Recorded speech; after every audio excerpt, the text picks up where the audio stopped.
Hello, everyone, and welcome back to American Ultra Stock. We've been very inconsistent with this series over the past few weeks, and we apologize for that, but USMNT Stockwatch is back for good. Now, you can probably see it's just me today, no Yuri. He's in Brazil currently for the next week or so, and so he's not able to record, unfortunately, so just going to be me for the next couple of videos. He will be back over the weekend, so hopefully our weekend upload for this coming week will have both of us in it. Probably going to be a transfer review of the January transfer window, so stay tuned for that. But there's going to be a video on the USA U17 roster coming out later this week in a couple days, so stay tuned for that as well.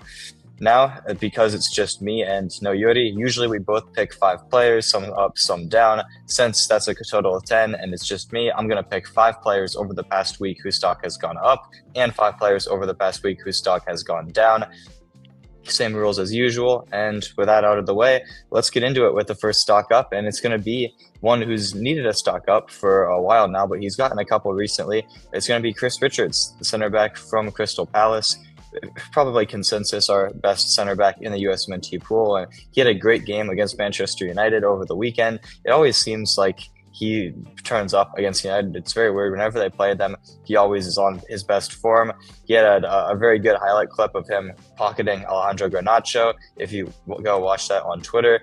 And overall, I mean, a clean sheet on the road for Palace at Old Trafford is always a good result. It seems to be a result that they get a lot these days, and Richards has been a big part of that. Most tackles in the match with 4. He won the most duels in the match with 9. He's actually winning some aerial duels as well, which in the past 2 weeks he's gotten dunked on a couple times. So it was very nice to see that. Overall, just a very good performance against a team that, yes, has been uncharacteristically bad this season, but still a massive giant in the history of football. So a good result for Crystal Palace and for Chris Richards. Hopefully he continues this form, because Palace still probably aren't as high up the table as they would like to be and could push on with another couple of good games.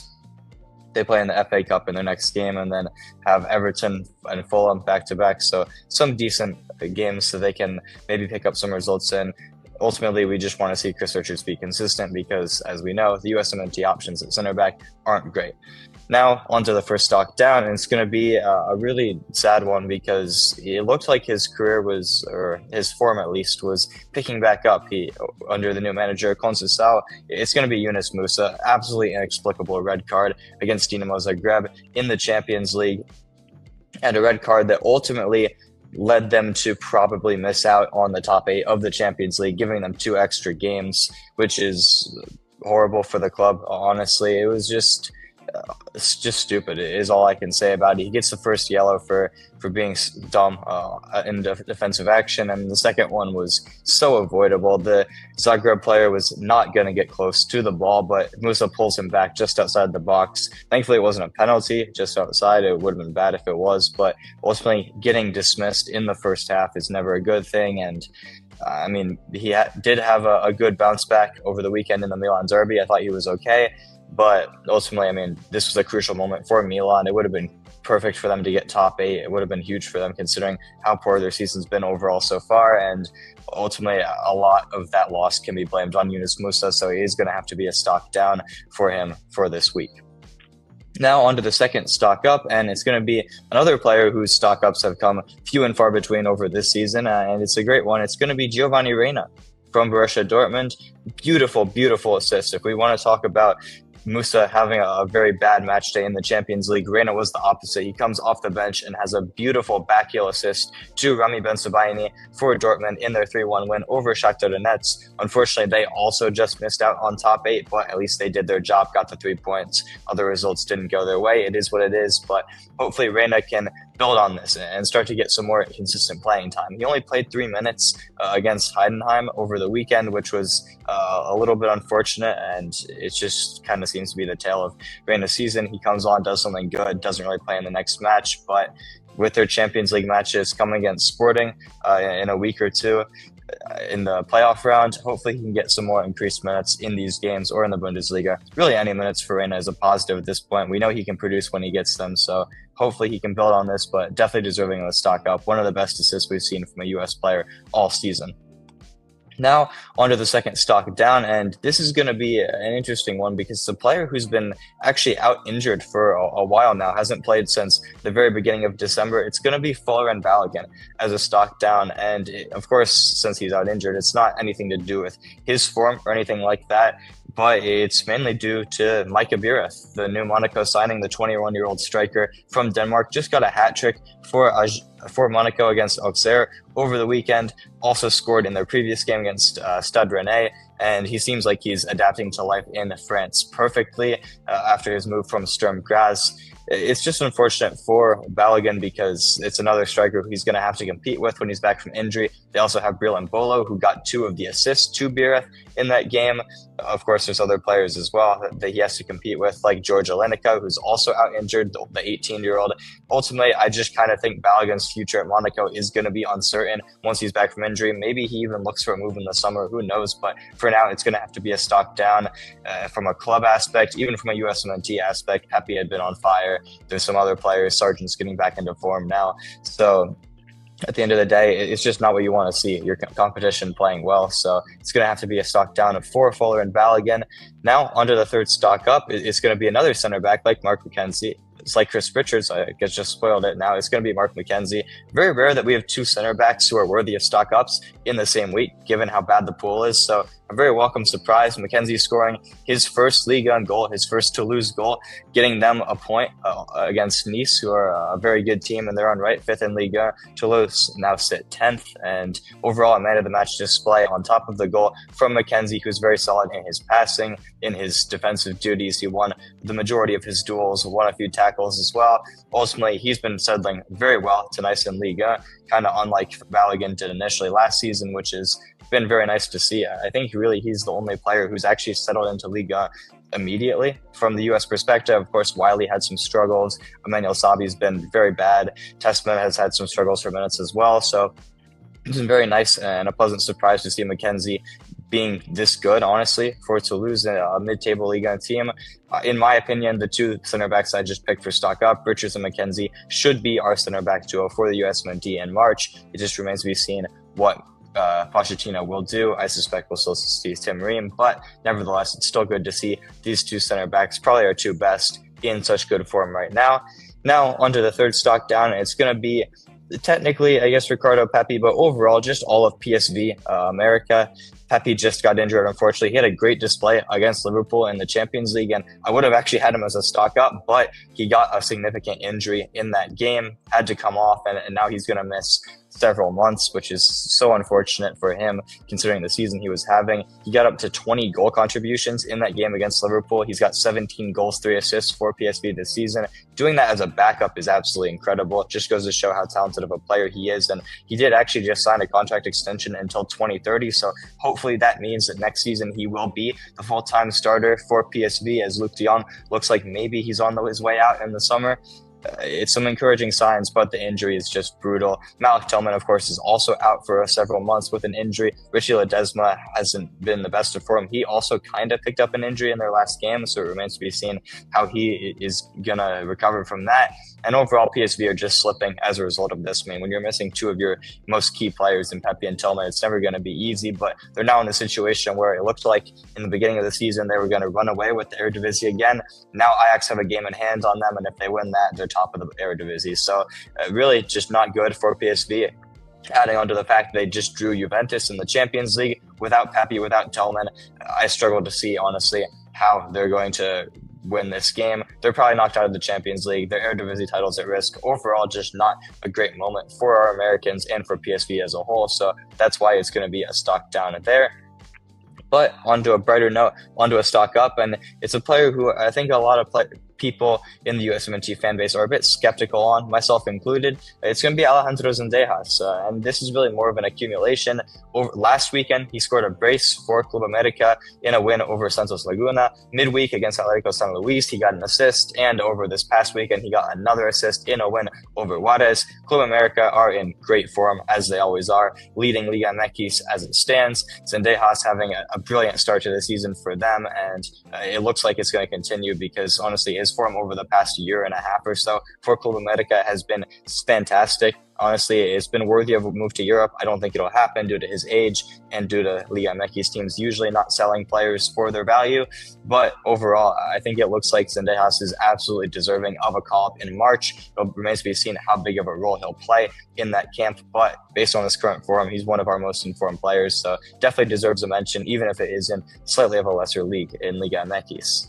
Now, onto the fourth stock down, and it's going to be another player who's playing in a bit of a lesser league, but unfortunately, he's going to have to get penalized for his recent form. It's going to be Austin Trusty, committed a penalty midweek in the Champions League against Aston Villa, and overall just wasn't that great. I mean, I guess thankfully for him, Ollie Watkins had that funny slip where he just fell taking the penalty. It went over, but ultimately they still lost 4-2. He still could have done a lot better on some of the goals, so has to be a stock down for that, as well as against Motherwell. The lone goal that Motherwell did score against Celtic on the weekend was Trusty's fault. He kind of chested it down right to a player for Motherwell who ended up scoring very easily. So it's going to have to be a stock down. Ultimately, at the end of the day, performances for Celtic can be taken with a grain of salt, unless they're in the Champions League, like against Villa. But when it's bad in the Champions League, it kind of exposes the level of these players like CCV and Trusty. And when they're not even performing well in Scotland, I think it's very indicative of where they're at in their career. So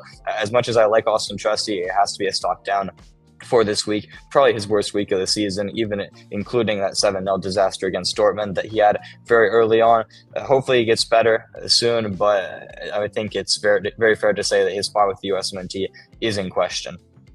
Now, on to the last stock up of this week, and it's going to be a very unique one. It's going to be three players who traditionally wouldn't be on the radar. It's going to be Giorgio De Marci, Adam Del Place, and Julian Eystone, three young goalkeepers that we have out abroad. Giorgio De Marci is at Roma. He's a 2007 birthday from Pennsylvania. He's been a mainstay, really, in the Roma matchday squad. He's been consistently on their bench as usually the third choice keeper, but sometimes the second choice, depending on who they have out injured day to day. But seeing him as a 2007, as a 17-year-old goalkeeper consistently on the bench for Roma's first team is really huge, honestly. And it makes me wonder why we haven't looked at him for a U.S. youth national team camp yet. Hopefully that changes soon. I would really love to see him with the USA U19s or U20s. Same goes for these other two players. I group them all together because it's the same situation really for all three.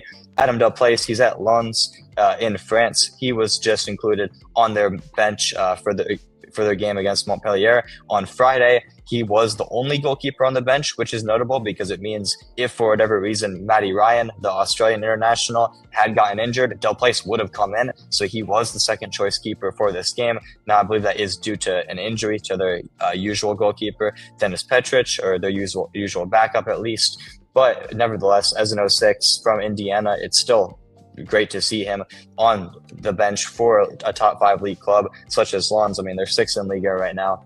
So it's very indicative of where he's at in his career. And Julian Eystone as well. He just got his first matchday inclusion for Brentford. He was on the bench for them in their game over the weekend. Just honestly incredible to see his progress since joining from technically Duke, but also the Dallas Academy. He's been so well for Brentford B for their second team. They're in not really the Premier League 2 as most teams are, but they're in a separate league and they're currently top of it. He's had excellent form in that, and getting rewarded with his first bench appearance in the Premier League against Tottenham is incredible for him. So very happy. Again, he was also the only keeper on the bench. So if something had happened to the main keeper, he would have gone in. I think it's just very encouraging considering the USMNT goalkeeper situation that we have at the senior team level. Seeing three of these guys who honestly aren't even considered like first or second choice for our U20s, considering we have Cochin, Gavin Beavers, players like that, even Adam Beaudry. Andrew Rick has been preferred to some of these guys in the past. Considering that those are our options, and these guys have some of them, I mean, Del Place and De Marci haven't even been included in U.S. youth national team camps yet. I think it just goes to show how bright the future is at the goalkeeper position. So had to include them in the stock up here. Now, on to the last stock down. I'll get through this pretty quickly. It's going to be Cade Cowell. Bad start to the season for him in Chivas in a weak league. You would think, due to the lack of winger depth that we have, that he's always on the USMNT radar in terms of a fringe player, kind of like Sendejas, but ultimately I don't think his form as of now deserves a call-up or really even consideration. So it has to be a stock down for him. He's even gotten benched. He's only started one of the first 5 games for Chivas to start the season. It has to be a stock down due to form. No goals, no assists. Hopefully it changes soon. He is still just 21 years old, but just not good to see. Now, onto the part of the video where we look forward to the coming week, where I pick a player to watch and a sleeper pick to watch. I'll start with the main guy, and it's going to be a guy who actually hasn't won with the USMNT yet, but probably deserves some consideration. It's going to be Noakai Banks. And I'm picking him as the main player because, like I mentioned earlier, the lack of center back depth with the USMNT is big. I mean, with Trusty out of form, with CCV playing in a weak league as well, and Miles Robinson, Zimmerman, MLS, some of these guys are getting fringe looks. I don't think it's unrealistic to say that Noakai Banks, who now looks to have established himself as a starter for Augsburg, should be in contention for a main USMNT call-up in March. Now, the reason I have him as a player to watch is to see if he maintains that spot. He did score an unfortunate own goal against St. Pauli over the weekend, although outside of that, I thought he was very good in the game. Also was great in his first start against Heidenheim, even making the team of the week in the Bundesliga. So really encouraging to see this, an 18-year-old center back starting in the Bundesliga. He's one of the youngest center backs in the top 5 leagues, period, who's getting starting minutes now. They play Stuttgart in the DFB Pokal tomorrow, as well as Leonard Maloney's new club Mainz over the weekend. If he starts even one of those games, I think it's pretty clear that he is firmly in the plans of the first team now, which is, I think, honestly, that they're in the Bundesliga, I think that alone is enough to consider him for the USMNT. Personally, I'd call him up, but we'll get more into that when the March camp approaches closer. Now, on to my sleeper pick. I'm going to split it between 2 strikers because one of them, honestly, I wanted to include in the stock up, but there just wasn't enough places. That's going to be Damian Downs. He got a goal and assist for Cologne in a 2-1 win over Johan Gomez's club, Eintracht Braunschweig, over the weekend. He's now up to 10 goal contributions on the season with 8 goals and 2 assists. Cologne sit top of the Bundesliga, the second division, looking like they're in a good spot for promotion back to the Bundesliga. And there's been some interest even in Damian Downs this transfer window. Doesn't look like he's going to be on the move, but a couple Serie A clubs did show interest. I think considering the fact that Balogun and Pepe are both out, Sargent hasn't scored a national team goal in over 5 years. I think now is the time to really commit to recruiting Damian Downs and give him a USMNT call in March. Yeah, it's still a month or so away, but I think we have to consider this player is firmly on the radar. I'll be interested to see what he does midweek against Bayer Leverkusen, one of the best teams in Germany. They play them in the DFB Pokal. If he gets a goal contribution in that game or even just looks good, I think that's enough. I've seen enough to include him in the USMNT for this coming camp. They also play Schalke over the weekend. Should be another good test for Damian Downs to get another goal contribution on the board, considering Schalke's poor standing in the league. But overall, I just think he's a player who we should be paying a little bit more attention to going forward. And I said I'd include it with another striker. I'm going to give Charlie Kelman a shout out for Leyton Orient. He's been having a very underrated season, under the radar season in League One. Yeah, it's a low level, but he has 12 goals and 4 assists already at the midseason point. And over the weekend, they do play Manchester City in the FA Cup. So that's why I include them as a player to watch. If you can perform against Manchester City, you at least deserve to be on the radar. Not for the USMNT, we have a lot of strikers better than him, but just a player who's, I guess, worth watching as a fun one, who's performing in a little bit of a lesser league. And I mean, imagine the scenes if an American scores against Man City and somehow they pull off the cup set. That would be incredible. So definitely keep an eye on that game on Saturday in the FA Cup. But that's it for today. Let me know in the comments, what do you think of the stock up picks? What do you think of the stock down? Who is on your radar for players to watch for this coming week? There's a lot of guys that we could have included. Who do you think improved or decreased their stock over the past weekend? There's a lot of players that I couldn't mention, so definitely let me know in the comments below. I'll be sure to reply to everybody. Stay tuned for the USA U17 roster reaction that will be coming out probably on Wednesday. And of course, the transfer review over the weekend with Yuri back. But I hope you all have a great day. If you enjoyed the content, please like and subscribe. It helps out the channel a lot. And we'll see you next time.